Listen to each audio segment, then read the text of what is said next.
गंगा तरकारी छिटो काटेन मलाई भोक लागिसक्यो काट्दै त छु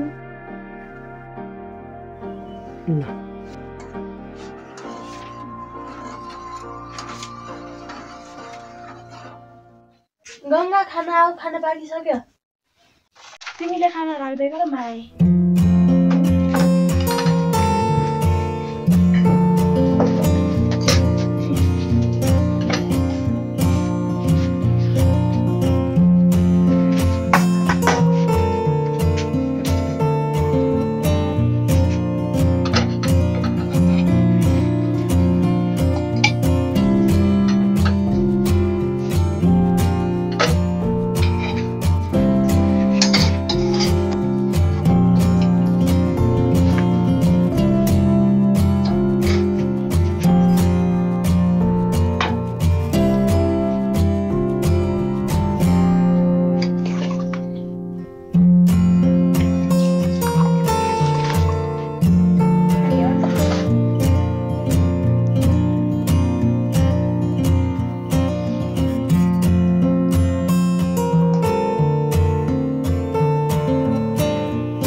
Thank you, my God. सधैँ यसरी नै खाना पाइयोस् मेरो भगवान यस्तो दिन कहिल्यै नआओस् गंगा छिटो छिटो खाऊ अब स्कुल जाने ढिलो हुन्छ हो त है स्कुल नगएको पनि 2 दिन भइसक्यो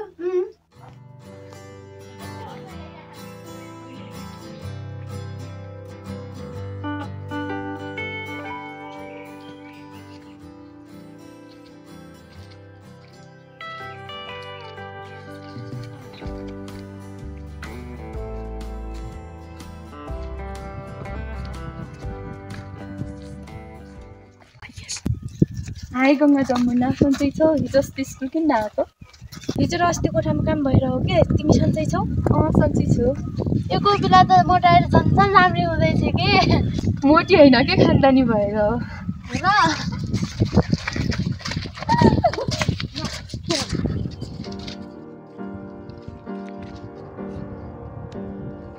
Good morning, class. Good morning, sir.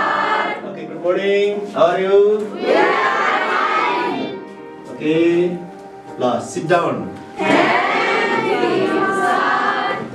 हामी आज हेर्दैछौँ सामाजिक विज्ञान अवस्था। सबभन्दा पहिला त सामाजिक समस्या भनेको के हो जसले चाहिँ समाजमा केही समस्या निम्ति आएको छ समाजमा केही असर पारिराखेको छ भने त्यस्ता समस्यालाई सामाजिक समस्या अथवा सामाजिक भ्रष्टाचार भनेको घुस लिनु र दिनु दुवैलाई भ्रष्टाचार भनिन्छ ल सिद्ध सामान्य अर्थमा चाहिँ घुस लिनु र घुस दिनु भ्रष्टाचार भने तापनि यो बाहेक अन्य भ्रष्टाचार अरू पनि भ्रष्टाचारको परिभाषा छ अरू कसैलाई थाहा छ मलाई थाहा छ ल भन्नु त के भ्रष्टाचार भनेको जिम्मेवारी दिएर काम पुरा नगर्नुलाई नै अनि भ्रष्टाचार गुड एकदमै राम्रो कुरा है सर हामी विद्यार्थीले पनि समाजमा राजनीतिक चेतना फैलाउन सक्छौं नि हैन र एकदमै समाजमा सचेतीकरण गर्नको निम्ति राजनीतिक चेतना अभिवृद्धि गर्नको निम्ति महत्त्वपूर्ण भूमिका हुन्छ जस्तै हामीले चुनावको बेला उपयुक्त पात्रलाई योग्य व्यक्तिलाई चाहिँ जिताएर पनि भ्रष्टाचारलाई चाहिँ निर्मूल गर्न सक्छौं अथवा सामाजिक सचेतना अभिवृद्धि गर्न सक्छौं सर म 2084 मा वडा अध्यक्ष भएर राजनीति चेतना फैलाउँछु सर यो आफैका आशीर्वादमा मिक्छ यो के वडा अध्यक्ष बन्ला त धेरै नबोल तलाई पनि म 84 मा आशीर्वाद दिन्ला नि सर यो बोलालाई त 84 मा मैले गर्दिन त धेरै नबोल 84 मा तलाई पनि 1-2000 पैसा दिन्ला नि हे प्रभु सर यसले आफै त पैसा बाट्छु भन्छ के राजनीति चेतना फैलाउला र ल सम्पूर्ण विद्यार्थी भाइ बहिनीहरु है अब हामीले हाम्रो समाजमा हुने विभिन्न यस्ता आवधिक निर्वाचनहरुमा चाहिँ हामीले सक्षम सबल र क्षमतावान व्यक्तिलाई चाहिँ निर्वाचित गराउनु पर्छ हाम्रोलाई होइन राम्रोलाई निर्वाचित गराउनुपर्छ र त्यस्ता भ्रष्टाचार गर्ने व्यक्तिलाई होइन कि समाजलाई चाहिँ सभ्य समाजको निर्माण गर्ने व्यक्तिहरूलाई चाहिँ निर्वाचनमा जिताउनुपर्छ भन्ने कुरा राख्दै आजको क्लास चाहिँ अब यति गरौँ।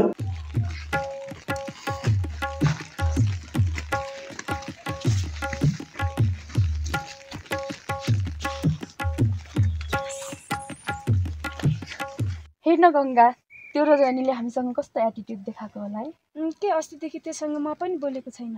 अस्ति त्योसँग म पैसा सापटी माग्न गएको कस्तो एटिट्युड देखाएको।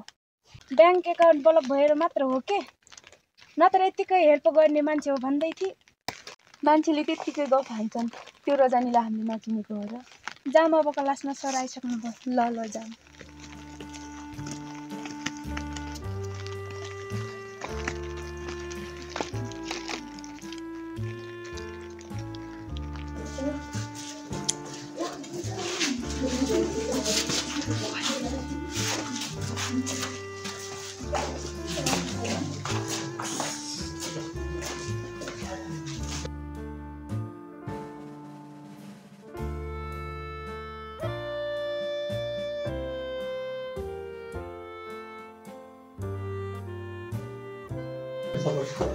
दीप, मलाई तिम्रो साइजको नोट कपी देऊ ल। यो नोट ल भोलि फिर्ता दिए नि है। ओके ल।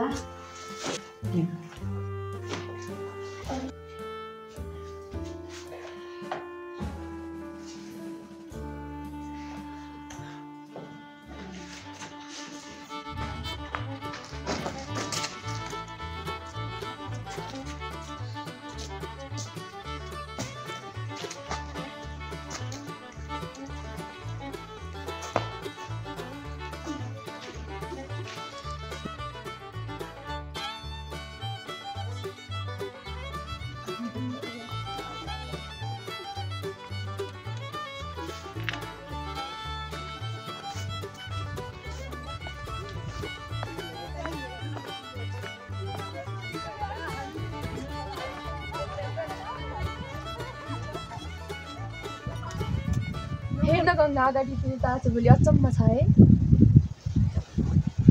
खै के हुने हो, म पनि देखेर अचम्म छु है। म पनि देखेर भुक्कै भइसक्यो। ए हाम्रो कमल भाइ छुट्यो क्या हो? एकछिन पर्खिने हो कि? जामै ढिलो भएको छ। एकछिन बसौँ के? हुन्छ, एकछिन पर्खिनु त। ए आज मलाई छोडेर आएछौ नि? हेर भाइ, अहिलेसम्म पर्खेको देख्दैनस्? धेरै भाइ भाइ नगर बच्ची। दिदीलाई बच्ची भन्ने लाग्दैनस् भाइ? त धेरै फुरफुर नगर त, एक दिनले जेठी त होस् नि। एक दिनले भए पनि दिदी त हुँ नि। जाम जाम, धेरै हल्ला नगर। ल ल जाम जाम, अब होइन।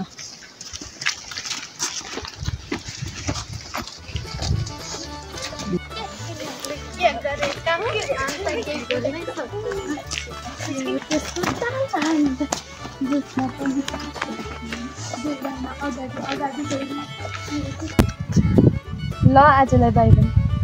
बाई बाई कमल भाइ। By by. By by.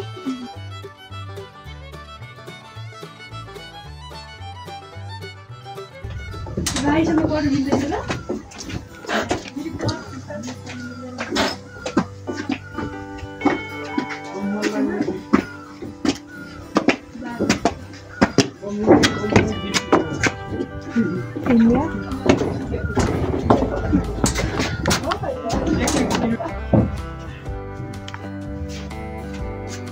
जमाना हाम्रो त धेरै नोट छुटेछन्।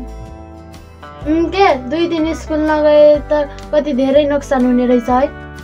आज हामी दुवै मिलेर खाना पकाउने अनि नोट सार्ने है। ओके हुन्छ, भोलिसम्म जसरी नै नोट सारिसक्नुपर्छ है। Okay dear.